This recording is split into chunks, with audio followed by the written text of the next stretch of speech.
Gold trusted gold buyers మీరు తాకట్టు పెట్టిన బంగారాన్ని విడిపించి ఈ రోజు ఉన్న మార్కెట్ ధరకు కొనబడను. హింస అనేది ఎక్కువ పెట్టేది. అంటే మాకు వచ్చి మా అత్తగారికి వచ్చి ఆస్తి పాస్తి ఉంది, భూమి ఉంది, మడి అవన్నీ ఉన్నాయి సార్. ఇంకా అవన్నీ నేను అడుగుతానేమని చెప్పి మా బావ కొడుకు, మా బావ వాళ్ళ తోడుకోవడాలు అందరూ చెప్పేది. రోజు నా మగునికి తాపిచ్చేది. ఎక్కువ నాకు హింస పెట్టేట్టుగా చేసినారు సార్.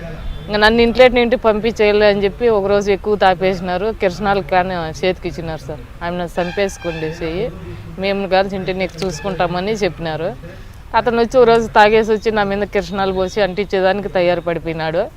నేను అతను తాగిన మొత్తులే ఉన్నాడు కాబట్టి నేను అతను అక్కడ కిందికి దబ్బేసి నేను బయటకు వచ్చేసినాను. బయటకు వచ్చేసిన తర్వాత ఇంకా ఒళ్ళు అంతా కిరసనాలు పోసేసినాడు అని చెప్పి చీర అంతా పెరికేసినాడు. ఆ తాగిన మొత్తులో కూడా వచ్చి చీర పెరికేసినాడు. ఇట్లా బఠాన బయల ఇట్లా బజార్లోనే సార్. ఎవరు ఇరుగు పొగురు వాళ్ళు కూడా అక్కడ ఎవరు మాట్లాడించిన వాళ్ళు కూడా లే, ఎవరు అడ్డం వచ్చిన వాళ్ళు కూడా లే. ఇట్లా అబ్బు చేతులు పట్టుకొని నిలబడుకున్నా. ఉత్త లంగా తన జాకెట్ తన నిలబడుకున్నా. ఒక్కరు కూడా వచ్చి నన్ను ఇది చేసిన వాళ్ళు కాదు. మళ్ళీ ఎవరో మా అమ్మ మా నాయనకి ఎవరో చెప్పింటే మా అమ్మ మా నాయన వచ్చినారు. మా అత్తగారు ఊరికి వచ్చినారు, పిలుచుకొని వచ్చేసినారు. మళ్ళీ అట్లే పిలుచుకొని వచ్చేసాక నేను ఏదో కూలి పని చేసుకుంటా మా అమ్మ మా నాయనతో నుండి కూలి పని చేసుకుంటా ఉంటే మా ఊరు పక్కనే పరాకొల్లపల్లి, ఆమె పేరు రవణమ్మ.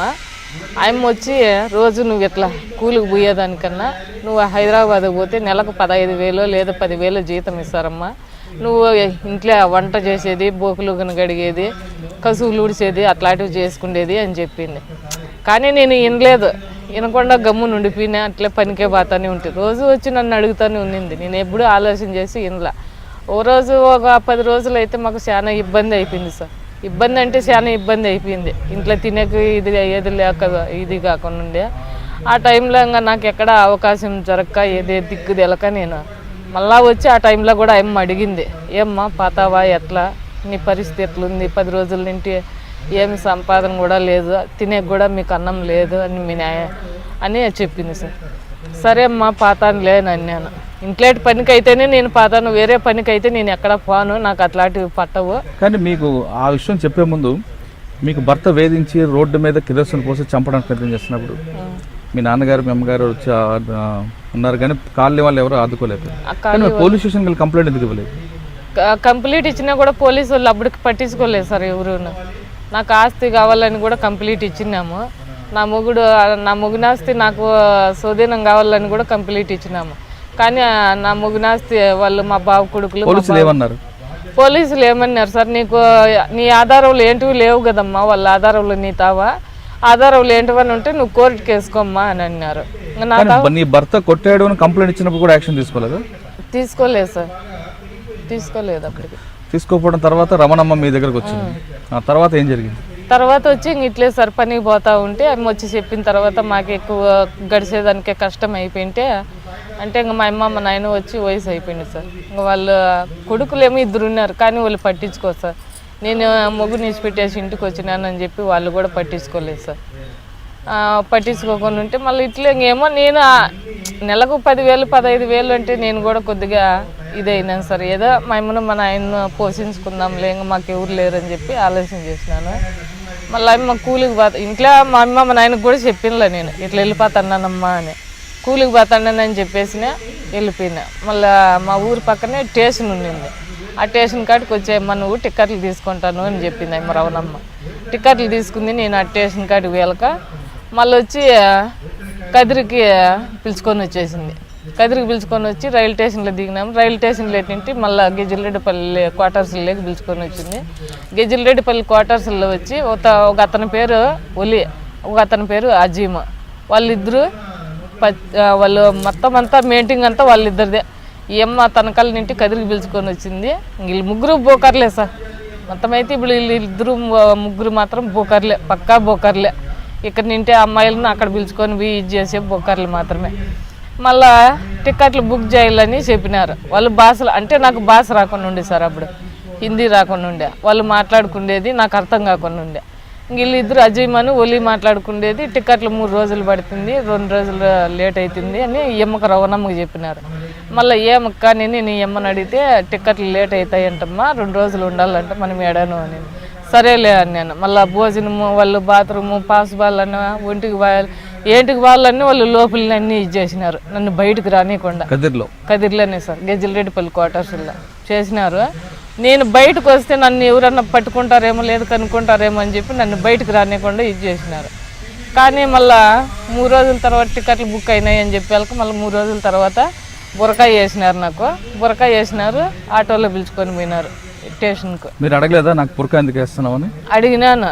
ఇట్లా పిలుచుకొని పోయేటప్పుడు ఎవరన్నా చూస్తే మళ్ళీ పోలీస్ కంప్లైంట్లు ఇస్తారు, అవి ఇవి ఇబ్బంది అవుతాయి అని అన్నారు.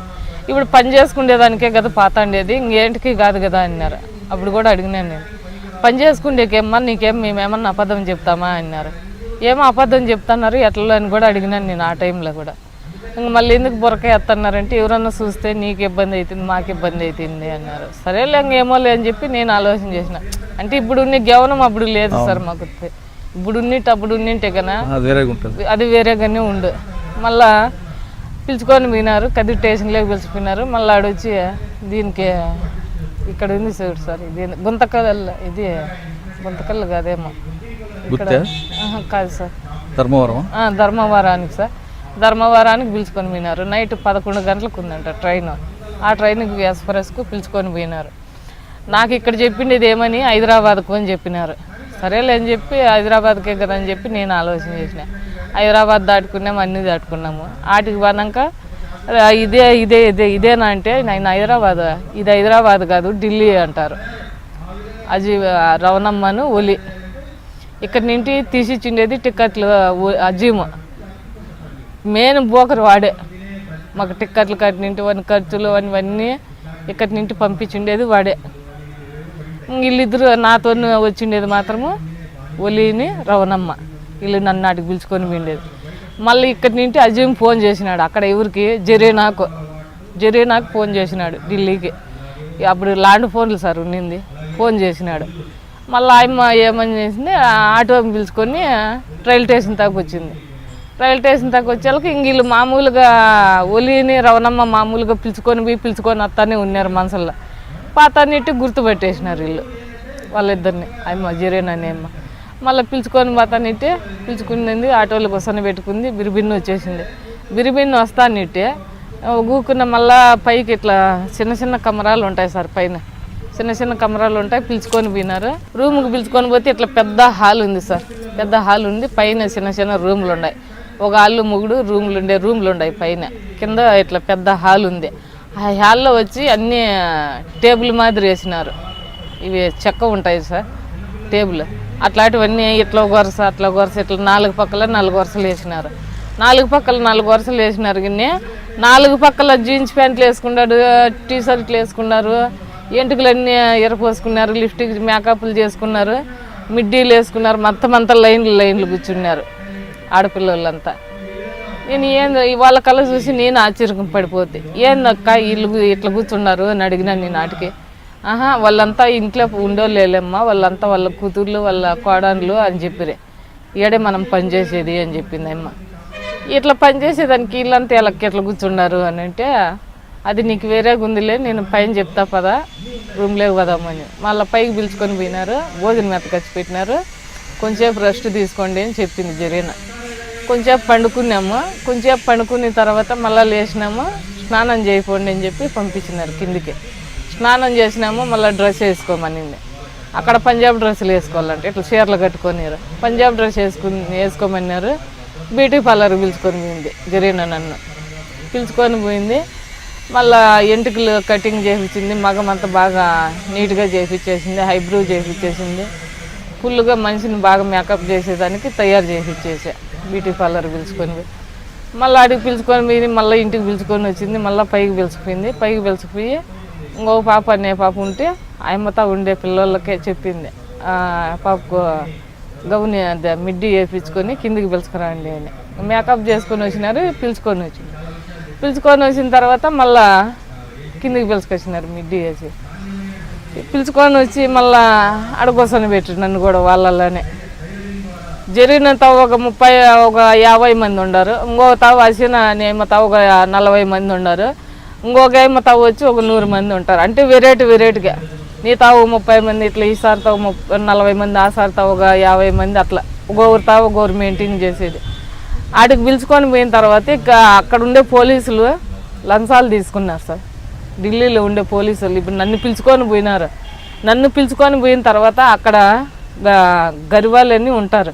ఇప్పుడు ఆ ఇల్లు నీదనుకో సార్, ఆ ఇంటి ఓనరు నువ్వే, ఆ ఇంటి ఓనర్ను నువ్వు పోలీసులు వెళ్ళంపుతావు. ఇట్లా పలానా అమ్మాయి వచ్చింది ఆంధ్రాని ఇంటి, నువ్వు రావాలా సార్ అని చెప్తారు. అది ఎస్ఐయో లేకపోతే డిఎస్పో ఎవరో తెలియదు మాకైతే. పిలుచుకొని వచ్చిన తర్వాత మళ్ళీ ఇప్పుడు పిలుచుకొచ్చిన తర్వాత నాకు పిలిచినారు లోపలికి. నీ పేరు ఏం పేరు అన్నారు. అక్కడ వచ్చి బేబీ అని పెట్టినారు. ఇక్కడ పేరు చెప్పనేళ్ళు అక్కడ వచ్చి బేబీ అని పెట్టినారు. నువ్వు యా ఊరు నుంచి వచ్చినావు అని అడిగారు. నేను వచ్చి ఆంధ్రా నుంచి వచ్చినాను అన్నాను. మళ్ళీ నీ ఇష్ట ప్రకారమే వచ్చినావా అని అన్నారు. అవును నా ఇష్ట ప్రకారమే వచ్చినాను అన్నాను. నీకు ఇష్టమేనా అన్నారు. ఇష్టమేను అన్నా. అప్పటికి కూడా నాకు పూర్తిగా అర్థమైందిలా.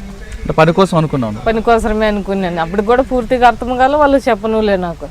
సరేలే అని చెప్పినారు. నా ముందరనే 100 రూపాయల నోట్ల కట్టలు 4 కట్టలు తీసుకున్నాడు సార్ ఆడ ఉండే పోలీసు. వాటికి వచ్చిన పోలీసు అయితే 4 కట్టలు తీసుకున్నాడు. ఇప్పుడు దీనికి నువ్వు కంపెనీకి నువ్వు ఓనర్, నువ్వు నడుపుతా ఉండవు. నువ్వు నడిపిన తర్వాత నేను ఇప్పుడు ఆ సారే ఉన్నాడు అనుకో, ఆ సార్ మనుషులను పెట్టుకో అంటాడు. నువ్వు వచ్చి ఓనర్ అయిపోయింటావు ఆ ఇంటికి. ఈ జరిగిన వచ్చి ఒక 40 మందిని 50 మందిని పెట్టుకొని నడుపుతూ ఉంటుంది. ఈ జరిగిన వచ్చి ఎంత జనాన్ని పిలుచుకొచ్చిందో అంత జనం వచ్చి ఆడ ఒప్పచెప్పాల. మళ్ళీ నన్ను కొనుక్కున్నట్టు ఏంలే, అమ్మేసినట్టు ఇల్లు నన్ను అజీ ఒలిని రవణమ్మ అమ్ముకొని వచ్చినట్టుగానే. అంటే ఆ పోలీసులు డబ్బులు తీసుకుని ఏం చేస్తారు? వాళ్ళకి అది లంచం సార్ వాళ్ళకి. అక్కడ తర్వాత ఏం జరిగింది? మళ్ళీ ఏం జరిగింది, ఆ డబ్బులు తీసుకున్నాడు, వెళ్ళిపోయినాడు అతను. ఇంకా మళ్ళీ నన్ను అడుకోసన్న పెట్టి ఎక్కడ కస్టమర్లు వస్తున్నారు పాతన్నారు అని అంటే వస్తున్నారు. ఇది వేరే పాపే చెప్పింది, జరీనాథ ఉండే పాపే చెప్పింది. ఇట్లా పని అమ్మాయి చేసేది, ఇంట్లో పని కాదు, ఏం పని కాదు అని చెప్పింది. అది వచ్చి జీవీ రోడ్లో వచ్చి అదే సేద్మేనంట సార్. అదే పనేనంట, వేరే పని అయితే ఏంది లేదంట ఆడపిల్లలకు మాత్రమే. ఆ కస్టమర్లు వచ్చిన వాళ్ళు ఒకసారి ఇంటి పని కోసం వెళ్ళిన మీరు అక్కడ వెళ్ళిన తర్వాత అసలు పని తెలిసిన తర్వాత ఏమనిపించింది? అసలు పని అని తెరిపించిన తర్వాత ఈ పని వద్దు అని అనుకుని నేను అడిగినాను సార్. నాకు ఈ పని అయితే అవసరం లేదు అన్నాను. నాకు ఈ పని అయితే అవసరం లేదు అని అన్నాను. పాత నెట్టే ఎవరో కస్టమర్ వచ్చినాడు అని చెప్పి లోపలికి పిలుచుకొని పోయినారు. ఆ లోపలికి పిలుచుకొని పోతే అతను కూడా కొత్త పాప వచ్చిందంటే అక్కడ నానా హింసలు పెడతారు సార్. నానా హింసలు అంటే ఆ హింసలు చెప్పలేనంత హింసలు పెడతారు. కనీసం ఒంటి మీద ఒక నూలు పోగు గుడ్డ కూడా ఉన్నారు సార్. వాళ్ళు లోపలికి రూమ్లోకి పిలుచుకుపోయి మాకు నూలు పోగు గుడ్డ, మనము అమ్మ కడుపులేటి నుండి ఎట్లా పుట్టి బయటకు వస్తామో అట్లా ఇది చేస్తారు మాకు వాళ్ళు. అంత నానా హింసలు వాళ్ళు చెప్పినట్టు చేయకుండా పోతే వాళ్ళు సిగరెట్లు తగాలుతారు, బీడీలు తగాలుతారు, లేదంటే మందు తెచ్చింటే మందు తాపుతారు. వాళ్ళు ఈ మత్తి మీద అయినా ఎట్లయినా చేస్తారులే అని అట్లాగ సాట్లు పడి బాధలు పడి కష్టాలు పడి కనీసం ఆ అమ్మకు నేను చెప్పినట్టు పని చేయలేదని చెప్పి నాకు కన్నల నిండుకు కారం పెట్టి నోటి నిండుకు కారం పెట్టి 1 నెల అంతా అన్నము నీళ్ళు లేకుండా చేసినా సార్ నేను ఆడ. మొదటిసారి మీరు కస్టమర్ వచ్చి వెళ్ళినప్పుడు మీరు వెళ్ళిన పని ఏమో ఇంట్లో పని కోసం వెళ్ళారు. అక్కడ వెళ్ళిన తర్వాత ఈ కూపంలోకి దూరారు. అనుకోని ఘటనలో మీకు తెలియని సంగతి లేదు. వచ్చిన కస్టమర్ మీ పట్ల ఏ విధంగా ప్రవర్తించాడు ఫస్ట్ టైం మా కస్టమర్? అదే సార్ చెప్పినాను కదా, ఇప్పుడు నాన్న విధంగానే ఇది చేసినాడు సార్. మీరు ఒప్పుకోకపోయినా చేశాడు? ఒప్పుకోకపోయినా చేసినాడు సార్. నాకు ఇష్టం లేదని చెప్పినా కూడా ఇష్టం లేకపోతే నేను డబ్బులు ఇచ్చినాను కదా, ఎందుకు ఇది కావు అని చెప్పి చేసిచ్చినాడు సార్. అంటే ఢిల్లీలో ఒకసారి ఫస్ట్ టైం మీరు ఆ కస్టమర్ వేధింపులు తట్టుకోలేక ఆ చెప్పిన గర్వాలి వాళ్ళకి బాధలు తట్టుకోలేక ఒప్పుకున్నారు. ఎలాంటి కస్టమర్లు వచ్చి వస్తుంటారు అంటే కొంతమంది వాళ్ళలో కూడా కొంత జనం మంచి వాళ్ళు ఉంటారు, కొంత జనము అరాచకం మంచులు ఉంటారు, కొంత జనము ఇదిగా ఉండే మన కుటుంబంలో ఎట్లా ఉంటారు అట్లా వాళ్ళు ఉంటారు సార్. అట్లా కూడా ఉంటారు అక్కడ కూడా.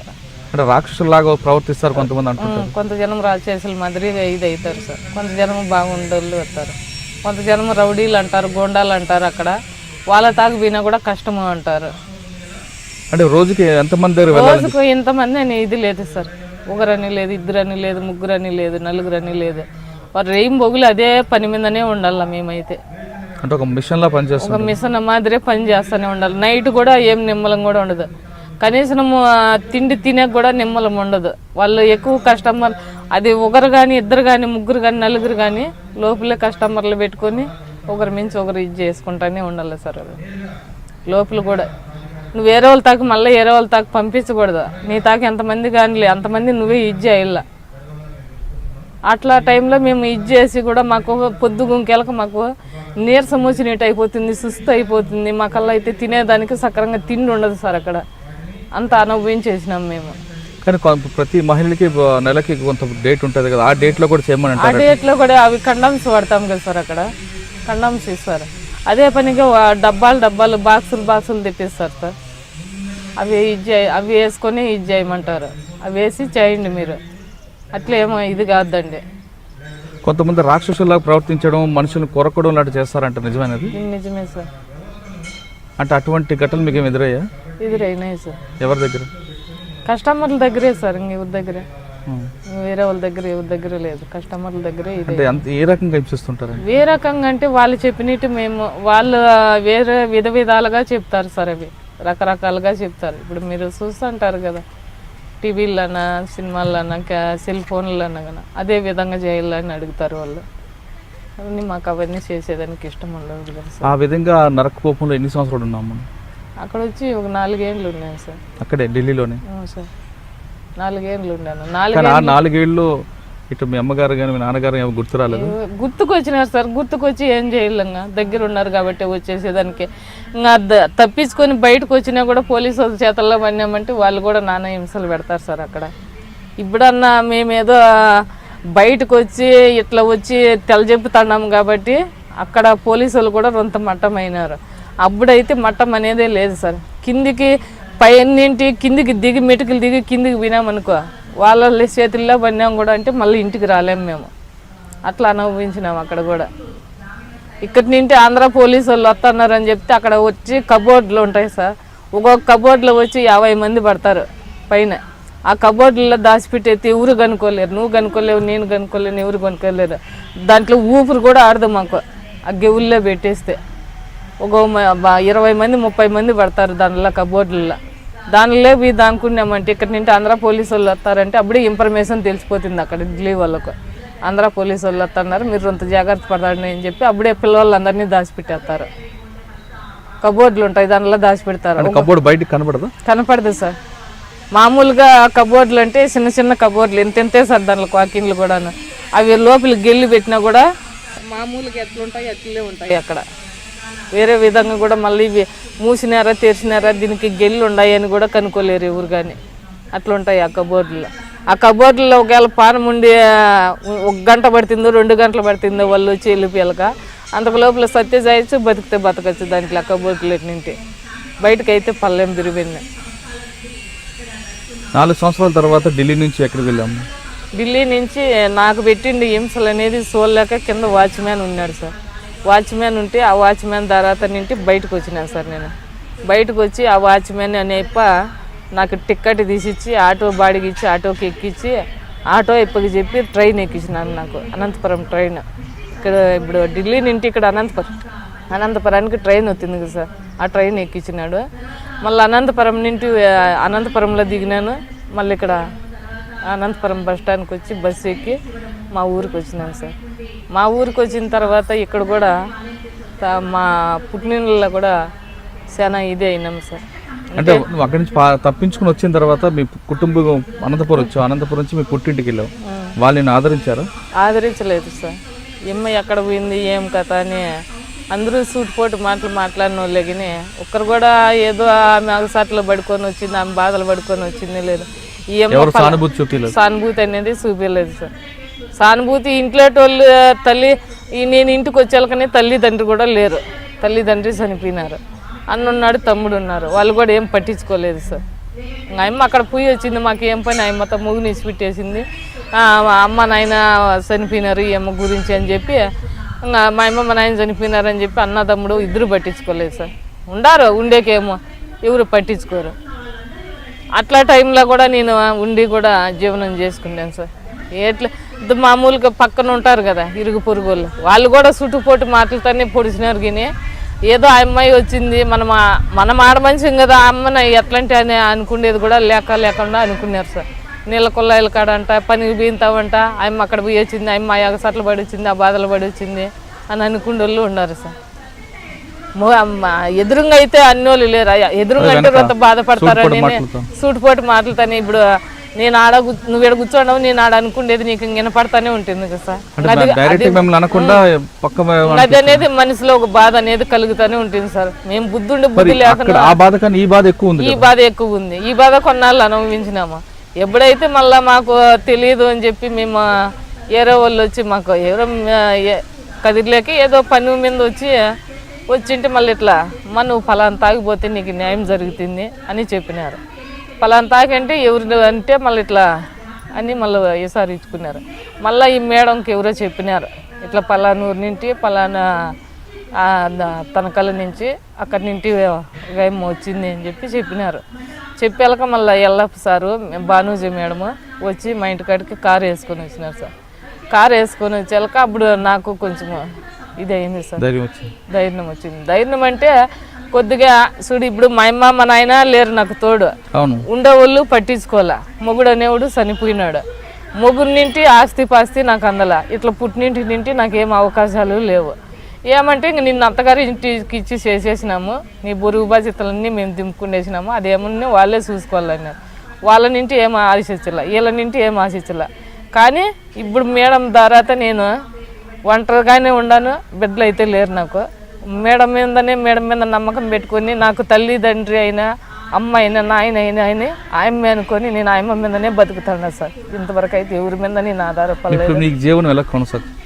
పనికి పోతున్నాను సార్, పనికి పోతాను. ఒకరోజు పని వేది, ఒకరోజు ఇంటికాడ ఉండేది, పని చిక్కిన పొద్దు పని వేది ఉంటాను.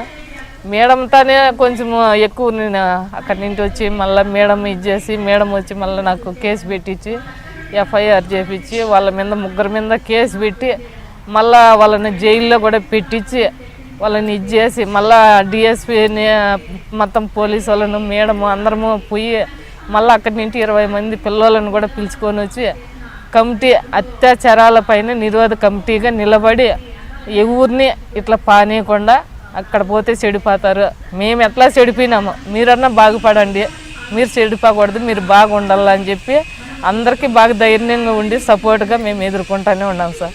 ఎవరైతే భార్య భర్త కొట్టుకున్నా తిట్టుకున్నా వాళ్ళకి సమాధానం చెప్పేది, వాళ్ళకి నిలబెట్టేది, ఎవరన్నా బోకర్లుగా ఉండే వాళ్ళకి ఫోన్లు చేసి డిఎస్పీ మేడంకో ఎవరికోరు కానిస్టేబుల్కో ఫోన్లు చేసేది, పట్టించేసేది. ఎవరన్నా పాతాన్ని కూడా ఎక్కడన్నా పాతాన్ని తెలియకుండా పాతాన్ని తెలిసి పాతాన్ని కూడా వెంటనే చిన్నగా ఫోన్లు చేసేసేది, పలానూరు సార్ పలానా తాగిపోతున్నారు, వాళ్ళకి ఎట్లా కనుక్కోండి సార్ అని చెప్పి. ఎవరు మరొకసారి మరొకరు మోసపోకుండా వాళ్ళని కాపాడే పనులు ఇప్పుడు మీరు ఉండు సార్.